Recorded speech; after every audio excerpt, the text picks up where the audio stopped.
How fast can a child learn a musical instrument compared to an adult? How fast can they learn a second or third language? They learn fast, right? Because why? How many people you hear a song and it'll take you back to when you were a child? Raise your hand. How many people it's not a song, but maybe it's a fragrance or a food that will take you back decades? Because information combined with emotion became a long-term memory, right? Because we're not logical, we're what? We don't do things logically all the time. We do things what? Emotionally, right? Because we're not logical, we're biological. Everyone wants to write this down. All learning is state dependent. That the emotional state that you feel when you're learning something gets anchored to the learning. Does that make sense? By the way, what was the state that you felt back in school? Bored, and the other half of the class is like confused, right? Now, on a scale of 0 to 10, what's boredom? 0. Anything times 0 becomes what? 0, and that's why a lot of people don't remember what they learned. It's the emotional state. Does that make sense? We said that children are the fastest learners, right? That they have this curiosity and they play all the time. Now, it's been shown in science, the research, by playing more actually creates neurogenesis and neuroplasticity. Like Einstein didn't have a bigger brain than anyone here, but in certain areas of his brain, he had highly connectedness. He did these thought experiments where he would put himself in these brainwave states, specifically theta state. That's the state that you're in when you shower. That's the theta state. That's a relaxed state of creativity. You're inspired, you come up with new ideas, new things come out of you, right? And so he had more connections in certain areas. And so you could promote that by playing more.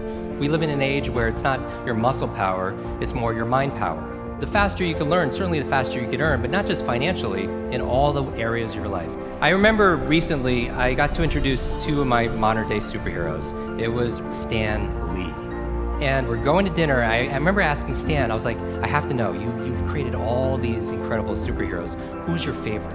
And he looks at me without a blink, he's like, Iron Man. And then he's like, Jim, who's your favorite superhero? I was like, Spider-Man. And without a pause, he says, with great power comes...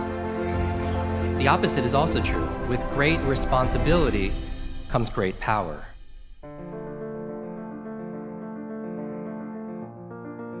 When you take responsibility for something, you have great power to what? To change things, to transform things, to make things better. You want to build a physical muscle, you give it what? Nutrition. Same thing with your mental muscles.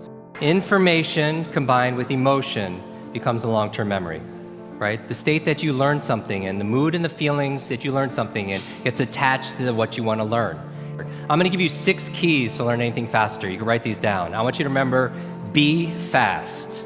Be fast. 6 keys to learn any subject or skill faster. So the B in be fast stands for believe. Because if you believe you can or believe you can't, either way, what? Either way, you're right. All behavior is belief driven. How many people here talking about memory? Because memory, forgetting is a state. A lot of people say, oh, I have a bad memory, right? They always think I have memory, or I have focus, or I don't have focus, or I have creativity, I don't have creativity. I want you to scrap that. Creativity is not something you have, it's something you do. Memory is not something you have, it's something you do. There's no such thing as a good or bad memory. There's just a trained memory and an untrained memory.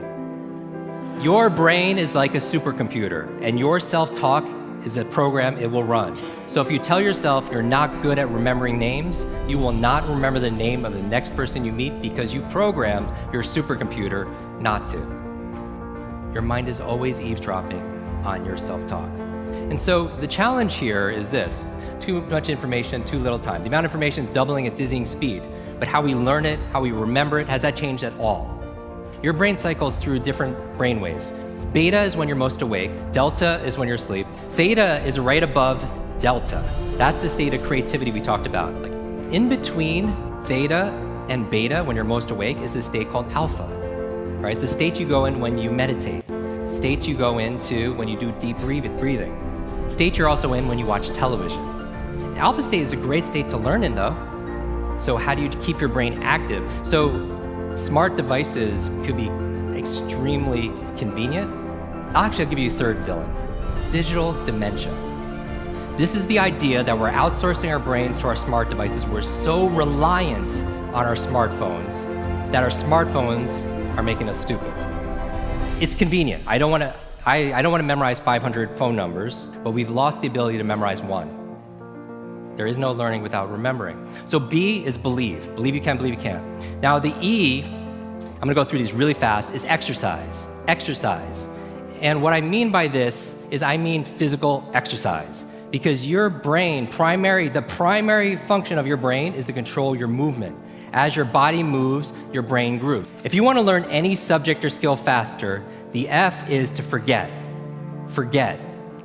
A lot of people don't learn faster because they feel like they know it already, right? So you want to forget about anything else than what you're learning here, temporarily. The A in fast stands for active. You take notes, you ask questions, you participate in it. The S in fast stands for state, that all learning is state dependent.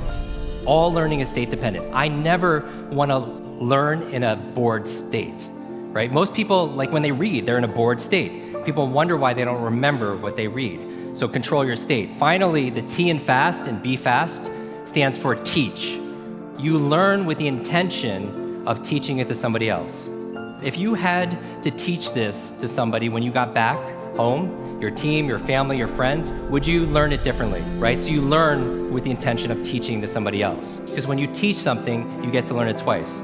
Let me close with this. When I got home, there was a package waiting for me. I opened up. I don't know if you could put the slide on, please. I opened it up and there's this photograph. There's a photograph of me and the entire cast of X-Men. And even better than Halle Berry and Jennifer Lawrence and everything that's on there was the note from the chairman. It said this: Jim, thank you so much for sharing your superpowers with all of us. I know you've been looking for your superhero school since you were a kid. Here's your class photo.